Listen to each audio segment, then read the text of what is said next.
6:15 p.m. This is the Sri Lanka Broadcasting Corporation. The news edited by Lakshman Fonseca and read by Mario Vijayavardhana. The headlines. The President extends his sympathies over the flood devastation in Pakistan. Domestic gas cylinder prices will decrease by midnight tomorrow. The Minister of Power says the main framework of the restructuring of the SEP will be presented to the Cabinet of Ministers. The Met Department requests the public to be vigilant over the bad climate. The Odyssey luxury train starts another journey. People protest in Prague against the Czech government, the EU and NATO.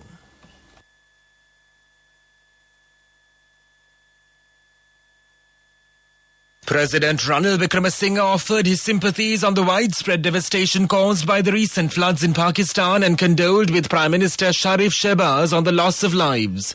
Premier Shehbaz thanked the Sri Lankan President for his compassion and expression of support in these testing times and briefed him on the large-scale destruction caused across Pakistan by unprecedented rainfall resulting in floods and landslides. He also praised President Wickremesinghe of the government's well-coordinated humanitarian response, including the establishment of a relief fund in which people in Pakistan and overseas can donate to the flood relief efforts. The two leaders expressed their desire to further strengthen bilateral relations between the two countries in areas of mutual interest. Domestic gas cylinder prices will decrease by between 100 and 200 rupees as of midnight tomorrow. According to Litro chairman Mr. Mudita Peres, the company's profits will exceed 700 million rupees in August alone. However, Mr. Asela Sampath, the chairman of the Restaurant Owners Association, stated today that even if the gas prices are reduced, food and beverage prices cannot and will not be reduced. The Minister of Power and Energy, Kanchana Wijesekara, says the main framework of the restructuring of the Ceylon Electricity Board, CEB, will be presented to the Cabinet of Ministers by the end of this month. The Minister said today that he had discussed proposals of the CEB Reforms Committee this morning. Earlier, the Minister said a committee has been appointed to restructure the CEB. The Minister also said the Public Utilities Commission of Sri Lanka and the committee will deal with the development agencies, sector experts, stakeholders and political parties next week to exchange their views about the matter. This news broadcast comes to you from the Sri Lanka Broadcasting Corporation. The Met Department says showers will occur at times in the western, Sabaragamu and northwestern provinces and in the Kandy, Nuwara Gala and Mathura districts. Fairly heavy rainfall above 100 millimeters may occur at some places in the Sabaragamu province and in the Kandy, Nuwara and Kalutara districts. The department added showers or thundershowers will occur at a few places elsewhere in the evening or night.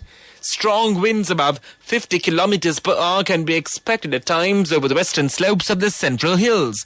The general public is kindly requested to take adequate precautions to minimize damages caused by temporary localized strong winds and lightning during the thunder showers. The Odyssey train for tourists from Colombo Fort to Badulla has added another journey. Accordingly, the number of weekly journeys of the Odyssey has been doubled. Sri Lanka Railways say the decision has been made considering requests made by local and international tourists. The intercity super luxury train between Colombo and Badulla normally runs only on weekends. The Deputy General Manager of Railways, Mr. V.S. Polvattage, said that starting from the 8th of September, the train will run from Colombo Fort to Badulla every Thursday morning at 5:30 a.m. and on Friday the train will leave Badulla at 9:50 a.m. Meanwhile, tickets for the train can be reserved 14 days in advance. The Ministry of Fisheries and Aquatic Resources Development says that there are reports on keeping illegal stocks of fuel by unauthorized people. The ministry said they use the stocks to sell them at higher rates to the fishermen. According to the ministry, there are 103 fuel stations to deliver fuel to the community. The ministry said they have carried out an investigation in this regard. The main news story is brought to you by Siddhalepa Vedamahatmya. The Minister of Power and Energy, Kanchana Vijayasekara, says the main framework of the restructuring of the Ceylon Electricity Board will be presented to the Cabinet of Ministers by the end of this month. The Minister said today that he had discussed proposals of the CEB Reforms Committee this morning.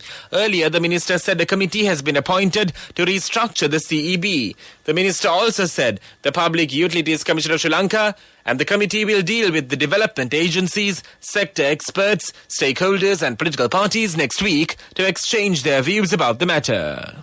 The main news story was brought to you by Siddhalepa Vedamahatmya. The Deputy Director of Health, Dr. G. Vijayasuriya of the Lady Ridgeway Children's Hospital states that the hospital is currently suffering from a medicine shortage. Dr. Vijayasuriya acknowledged that the shortage of medicines in many hospitals have not yet been resolved. He stated that many hospitals are short of 20 to 30 essential medicines. He added that medicine shortages are expected to be resolved with the help of donors. Dr. Vijayasuriya stated that no procedure or surgeries have been postponed or cancelled as a result of the medicine shortage. He also added that health personnel are continuing to perform procedures using the existing stocks of medicines and alternatives. In world news headlines, people protest in Prague against the Czech government, the EU and NATO. Zaporizhzhia nuclear plant loses power line. Pakistan has asked the international community for a humanitarian response. On Saturday, an estimated 70,000 people protested in Prague against the Czech government. Protesters demanded to the government to do more to control energy prices and while also opposing the European Union and NATO. The protesters came from a variety of far-right and fringe political groups, including the Communist Party. They said the Central European countries should remain neutral militarily and maintain direct contracts with gas suppliers, including Russia. By mid-afternoon, police estimated that there were around 70,000 protesters.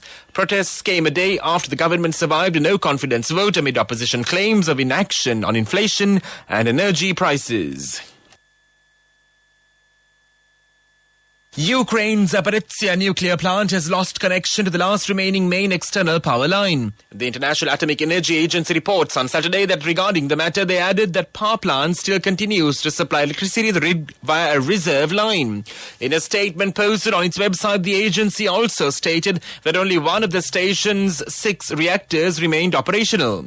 The station has been under Russian control since shortly after Russia's invasion of Ukraine in late February. It has become a flashpoint in the conflict, with each side blaming the other for shelling around the plant.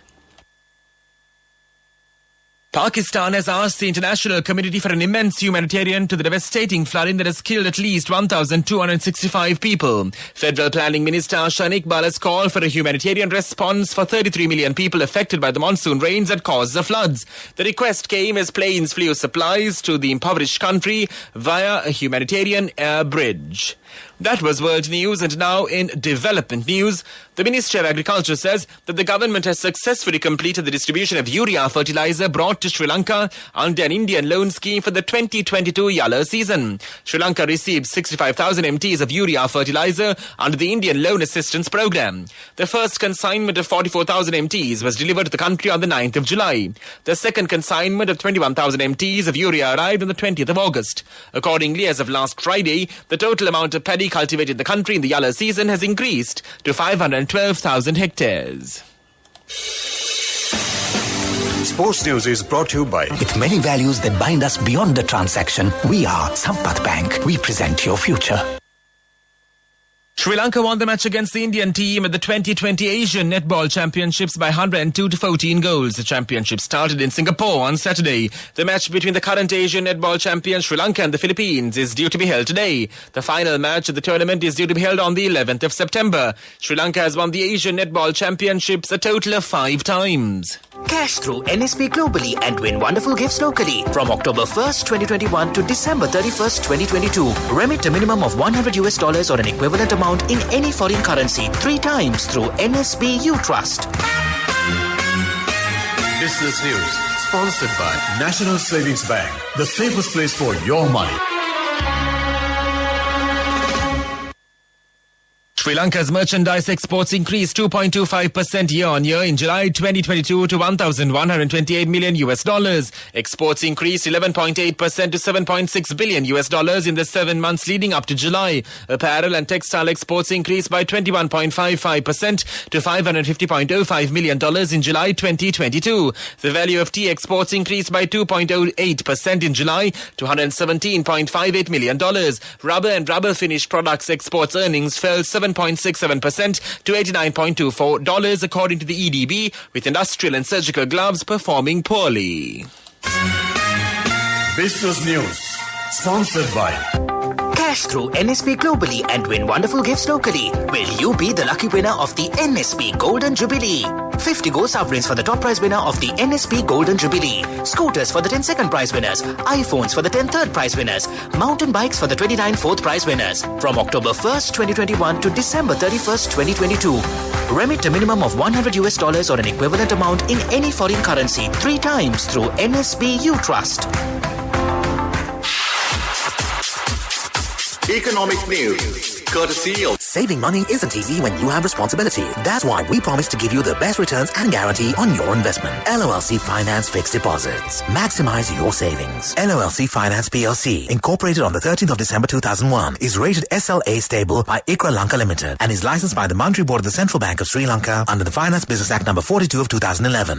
In a Gazette notice, Sri Lankan President Ranil Wickremesinghe has declared fuel, electricity and health services as essential services. From the 3rd of September, the order is in effect for all governmental organizations, businesses, local governments, cooperative societies and their branches. The order was issued under the authority to declare such services. Saving money isn't easy when you have responsibility. That's why we promise to give you the best returns and guarantee on your investment. LOLC Finance Fixed Deposits. Maximize your savings. LOLC Finance PLC, incorporated on the 13th of December 2001, is rated SLA stable by ICRA Lanka Limited and is licensed by the Monetary Board of the Central Bank of Sri Lanka under the Finance Business Act number 42 of 2011. And now for the weather report. Rain showers are predicted by the Met Department for the districts of Kandy, Nuwara Gala and Mathura as well as the western, Sabaragama and northwestern provinces. Heavy rains of up to 75 millimeters are expected in parts of the Sabaragama province as well as the Kandy, Nuwara and Kalatra districts. Showers or thundershowers are possible elsewhere in the evening or night. The general public is urged to take appropriate precautions to minimize damages caused by temporary localized strong winds and lightning during the thunder showers. That concludes this news broadcast. You are with Radio Sri Lanka.